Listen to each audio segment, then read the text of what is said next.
20वीं सदी की शुरुआत में दुनिया तेजी से बदल रही थी। नई मशीनें बन रही थीं, फैक्ट्रियां खड़ी हो रही थीं और विज्ञान की मदद से इंसान नई नई खोजें कर रहा था। ये वो समय था जब उद्योगों का विस्तार दुनिया के अलग अलग देशों तक होने लगा था। इसी दौर में अमेरिका में एक कंपनी की शुरुआत हुई जिसका नाम था यूनियन कार्बाइड। इस कंपनी की स्थापना 1917 में हुई थी। शुरुआत में कंपनी का काम औद्योगिक गैस और केमिकल बनाना था। उस समय ये कंपनी बहुत बड़ी नहीं थी, लेकिन धीरे धीरे इसका विस्तार होने लगा। कंपनी के वैज्ञानिक नई तकनीकों पर काम कर रहे थे। वे ऐसे केमिकल और उत्पाद बना रहे थे जिनका इस्तेमाल उद्योगों, मशीनों और खेती में किया जा सकता था। कुछ ही वर्षों में यूनियन कार्बाइड अमेरिका की प्रमुख केमिकल कंपनियों में से एक बन गई। कंपनी के उत्पाद दुनिया के कई देशों में भेजे जाने लगे। धीरे धीरे कंपनी ने अपने कारोबार को अंतर्राष्ट्रीय स्तर पर फैलाने का फैसला किया। 1947 में भारत आजाद हुआ।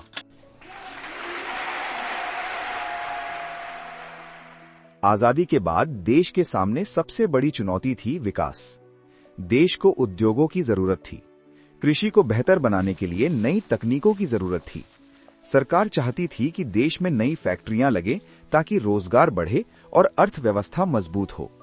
1950 और 1960 के दशक में भारत में खेती को आधुनिक बनाने की कोशिश शुरू हुई।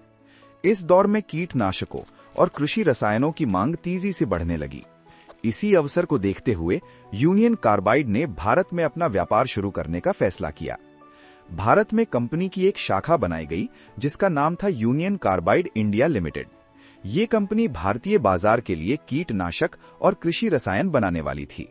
कंपनी को भारत में एक ऐसा शहर चाहिए था जहां जमीन आसानी से मिल सके, पानी और बिजली उपलब्ध हो, मजदूरों की कमी ना हो। काफी विचार के बाद कंपनी ने मध्य प्रदेश के शहर भोपाल को चुना। उस समय भोपाल एक शांत और खूबसूरत शहर था। ये शहर अपनी झीलों और प्राकृतिक सुंदरता के लिए जाना जाता था। भोपाल के आसपास कई गांव भी थे जहां खेती की जाती थी।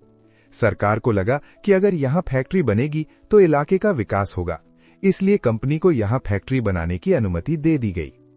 1960 के दशक के अंत में भोपाल में फैक्ट्री बनाने का काम शुरू हुआ। धीरे धीरे बड़ी मशीनें लगाई गईं, विशाल टैंक बनाए गए। फैक्ट्री के अंदर कई अलग अलग यूनिट बनाई गईं जहां अलग अलग केमिकल तैयार किए जाते थे। कुछ ही सालों में यह फैक्ट्री पूरी तरह तैयार हो गई। यहां एक कीटनाशक बनाया जाता था जिसका नाम था 7। ये कीटनाशक खेती में इस्तेमाल किया जाता था ताकि फसलों को कीड़ों से बचाया जा सके। लेकिन इस दवा को बनाने के लिए एक बेहद खतरनाक केमिकल की जरूरत पड़ती थी। इस केमिकल का नाम था मिथाइल आइसोसाइनेट, जिसे संक्षेप में MIC कहा जाता था। MIC एक बेहद जहरीली गैस थी। अगर ये गैस इंसान के शरीर में चली जाए तो आंखों में तेज जलन हो सकती है, फेफड़ों को गंभीर नुकसान हो सकता है, सांस लेने में कठिनाई हो सकती है। इसी कारण इस गैस को बहुत सावधानी से संभालना पड़ता था। फैक्ट्री में MIC को बड़े स्टील टैंकों में रखा जाता था। इन टैंकों में तापमान और दबाव को नियंत्रित करने के लिए कई सुरक्षा सिस्टम लगाए गए थे। इनमें शामिल थे cooling system, gas scrubber, flare tower. इनका काम था गैस को सुरक्षित रखना और किसी भी रिसाव की स्थिति में उसे रोकना। फैक्ट्री बनने के बाद भोपाल में रोजगार बढ़ गया। सैकड़ों लोग इस फैक्ट्री में काम करने लगे। कई परिवारों की जिंदगी बेहतर होने लगी। फैक्ट्री के आसपास नई बस्तियां बसने लगी। लोगों को लगता था कि ये फैक्ट्री उनके शहर के विकास का प्रतीक है। लेकिन धीरे धीरे कुछ लोगों को इस फैक्ट्री के खतरे का एहसास होने लगा। कुछ कर्मचारियों ने देखा कि कई मशीनें ठीक से काम नहीं कर रही थीं। कुछ सुरक्षा नियमों का पालन भी ठीक से नहीं किया जा रहा था।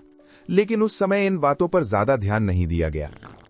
समय बीतता गया, फैक्ट्री चलती रही। लेकिन 1980 के दशक तक कंपनी को आर्थिक समस्याएं होने लगी। कीटनाशकों की मांग कम होने लगी। कंपनी ने खर्च कम करने के लिए कई फैसले लिए। कुछ कर्मचारियों को नौकरी से निकाल दिया गया। सुरक्षा पर होने वाला खर्च भी कम कर दिया गया। धीरे धीरे फैक्ट्री के कई सुरक्षा सिस्टम कमजोर पड़ने लगे। कई कर्मचारियों ने चेतावनी दी कि अगर इन समस्याओं को जल्द ठीक नहीं किया गया तो बड़ा हादसा हो सकता है।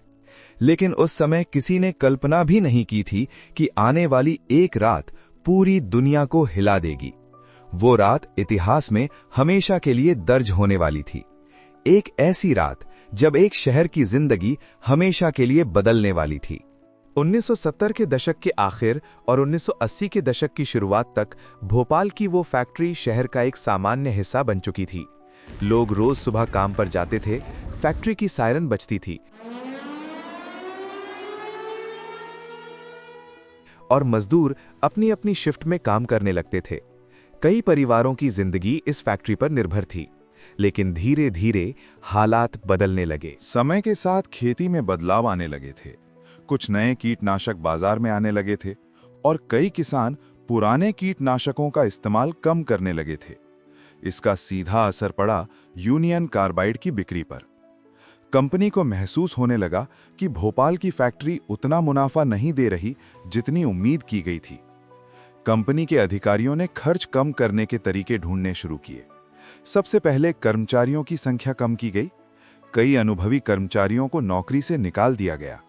जो कर्मचारी बचे थे, उन पर काम का बोझ बढ़ गया। खर्च कम करने के लिए कंपनी ने एक और बड़ा फैसला लिया। फैक्ट्री की सुरक्षा व्यवस्था पर होने वाला खर्च कम कर दिया गया। यह फैसला बेहद खतरनाक साबित हो सकता था, क्योंकि फैक्ट्री में मिथाइल आइसोसाइनेट MIC जैसी जहरीली गैस रखी जाती थी। MIC को सुरक्षित रखने के लिए कई सिस्टम लगाए गए थे, लेकिन धीरे धीरे इन सिस्टम की देखभाल कम होने लगी। फैक्ट्री में 3 मुख्य सुरक्षा सिस्टम थे। पहला था कूलिंग सिस्टम। इसका काम था MIC गैस को ठंडा रखना ताकि उसका दबाव ना बढ़े, लेकिन खर्च कम करने के लिए कई बार इस सिस्टम को बंद रखा जाने लगा। दूसरा था गैस स्क्रबर। अगर गैस लीक होती तो ये सिस्टम उसे निष्क्रिय करने की कोशिश करता, लेकिन ये भी हमेशा पूरी क्षमता से काम नहीं करता था। तीसरा था फ्लेयर टावर। अगर गैस बाहर निकलती तो इसे जलाकर खत्म किया जा सकता था, लेकिन कई बार ये सिस्टम भी बंद या खराब हालत में रहता था। फैक्ट्री में काम करने वाले कई कर्मचारियों ने इन समस्याओं को नोटिस किया। उन्होंने अपने वरिष्ठ अधिकारियों को बताया कि सुरक्षा सिस्टम ठीक से काम नहीं कर रहे हैं। कुछ कर्मचारियों को डर था कि अगर कोई बड़ी गलती हुई तो भयानक हादसा हो सकता है। कई रिपोर्ट भी बनाई गईं जिनमें इन खतरों का जिक्र था, लेकिन इन चेतावनियों को ज्यादा गंभीरता से नहीं लिया गया। कंपनी का ध्यान लागत कम करने पर ज्यादा था। फैक्ट्री के आसपास धीरे धीरे आबादी बढ़ने लगी थी। जहां पहले खाली जमीन हुआ करती थी, वहां अब झुग्गी बस्तियां बस चुकी थी। कई गरीब परिवार फैक्ट्री के पास रहने लगे थे। उन्हें पता भी नहीं था कि वे कितने खतरनाक इलाके में रह रहे हैं। अगर कभी गैस लीक होती तो सबसे पहले यही लोग प्रभावित होते, लेकिन इस बारे में लोगों को ज्यादा जानकारी नहीं दी गई थी। 1980 के दशक की शुरुआत में फैक्ट्री में कुछ छोटे हादसे भी हुए। कभी कभी थोड़ी मात्रा में गैस लीक हो जाती थी। कुछ कर्मचारियों की तबीयत भी खराब हुई। इन घटनाओं ने फैक्ट्री के अंदर काम करने वाले लोगों को डरा दिया, लेकिन इन हादसों को गंभीरता से नहीं लिया गया। कंपनी ने उन्हें छोटी घटनाएं बताकर नजरअंदाज कर दिया। 1984 तक हालात काफी खराब हो चुके थे। MIC गैस के बड़े टैंक अभी भी फैक्ट्री में मौजूद थे। इन टैंकों में हजारों किलो जहरीली गैस भरी हुई थी। अगर किसी कारण से ये गैस बाहर निकलती तो उसका असर पूरे शहर पर पड़ सकता था, लेकिन उस समय किसी ने ये नहीं सोचा कि ऐसा सच में हो सकता है। दिसंबर 1984 की शुरुआत हो चुकी थी। ठंडी हवाएं चल रही थीं। शहर के लोग अपने रोजमर्रा के जीवन में व्यस्त थे। किसी को अंदाजा नहीं था कि कुछ ही दिनों में एक ऐसी घटना होने वाली है जो दुनिया के इतिहास में दर्ज हो जाएगी। एक ऐसी रात आने वाली थी जब हवा ही जहर बन जाएगी, और वो रात थी 2 दिसंबर 1984 की रात। उसी रात फैक्ट्री के अंदर एक ऐसी गलती होने वाली थी जो हजारों जिंदगियों को हमेशा के लिए बदल देगी। दिसंबर 1984 की ठंडी रात थी। मध्य प्रदेश की राजधानी भोपाल शांत दिखाई दे रही थी। दिन भर की भागदौड़ के बाद लोग अपने घरों में आराम कर रहे थे। बाजार बंद हो चुके थे। सड़कों पर धीरे धीरे सन्नाटा छाने लगा था। किसी को भी ये अंदाजा नहीं था कि कुछ ही घंटों बाद ये शहर इतिहास की सबसे भयानक औद्योगिक त्रासदियों में से एक का गवाह बनने वाला है। शहर के एक कोने में स्थित यूनियन कार्बाइड की फैक्ट्री में उस रात भी काम चल रहा था।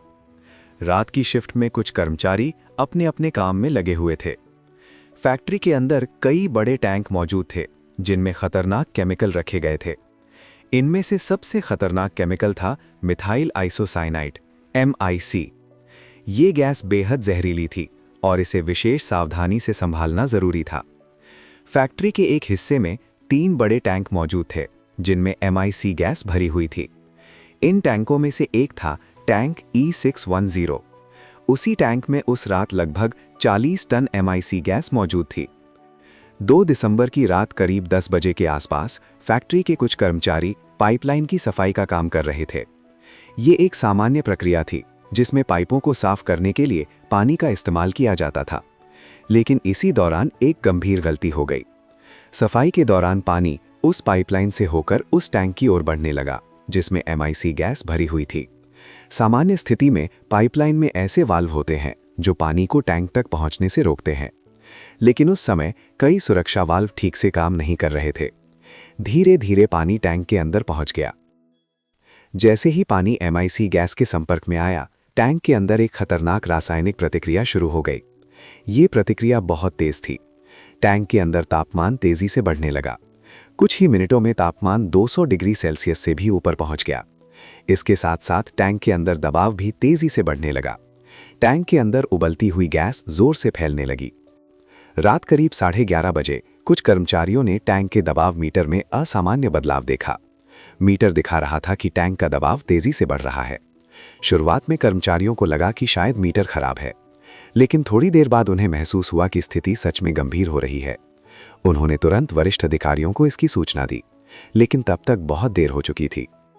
रात करीब 12:30 बजे टैंक का दबाव इतना बढ़ गया कि सुरक्षा वाल्व खुल गए और उसी क्षण टैंक से जहरीली गैस बाहर निकलने लगी।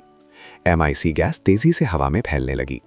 कुछ ही मिनटों में फैक्ट्री के ऊपर एक सफेद जहरीला बादल बन गया। ये बादल हवा के साथ धीरे धीरे शहर की ओर बढ़ने लगा। उस रात हवा फैक्ट्री से शहर की तरफ चल रही थी। इस कारण जहरीली गैस सीधे उन बस्तियों की ओर बढ़ने लगी जो फैक्ट्री के आसपास बनी हुई थीं। सबसे पहले गैस का असर फैक्ट्री के पास रहने वाले गरीब परिवारों पर हुआ। लोग अचानक नींद से जाग उठे। उन्हें अपनी आंखों में तेज जलन महसूस होने लगी। कुछ लोगों को सांस लेने में दिक्कत होने लगी। कुछ ही मिनटों में पूरा इलाका चीख पुकार से भर गया। लोग अपने घरों से बाहर भागने लगे। कई लोग अपनी आंखें पकड़कर जमीन पर गिर रहे थे। बच्चे रो रहे थे। माँ बाप अपने बच्चों को उठाकर भागने की कोशिश कर रहे थे, लेकिन हवा में फैली गैस हर दिशा में फैल रही थी। जितना लोग भागने की कोशिश करते, उतना ही ज्यादा गैस उनके शरीर में जा रही थी। थोड़ी ही देर में सड़कों पर हजारों लोग दौड़ते हुए दिखाई देने लगे। कई लोग समझ ही नहीं पा रहे थे कि आखिर हुआ क्या है। कुछ लोग अपने परिवार के सदस्यों को खोज रहे थे। कुछ लोग शहर छोड़कर भागने की कोशिश कर रहे थे, लेकिन गैस इतनी तेजी से फैल रही थी कि बहुत से लोग रास्ते में ही गिरने लगे। रात के लगभग 1 बजे के बाद शहर के अस्पतालों में मरीजों की भीड़ आने लगी। लोगों को खांसी आ रही थी। कई लोग सांस नहीं ले पा रहे थे। कई लोगों की आंखें सूज चुकी थीं।